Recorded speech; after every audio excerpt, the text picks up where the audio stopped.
As a human rights lawyer and advocate, and someone who's worked with the women's movement for several years, I think it's becoming increasingly clear from our perspective that governments not only have a political responsibility to reduce emissions in line with what's required to keep global average temperature rise to 1.5 degrees, but that they also have clear, positive and enforceable legal obligations to do so. And what we're seeing through court cases like the one that Agenda brought against the Dutch government and other cases that have been filed around the world is that those legal obligations are sourced in both international law and in domestic laws, including in human rights law. So what we know is that in order to fulfil their duties under human rights law, governments have to take much more ambitious mitigation action. They have to rapidly reduce their emissions reductions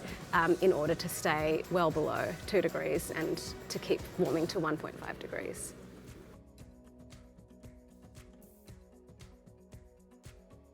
I think one of the really important things that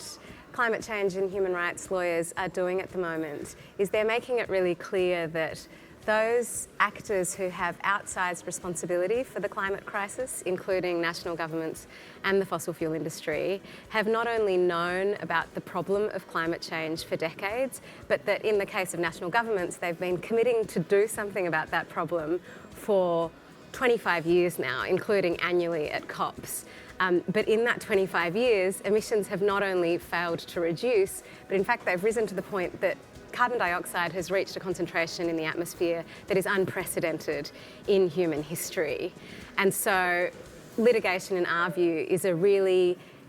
powerful way of putting those undisputable facts about the knowledge and inaction of governments on the public record.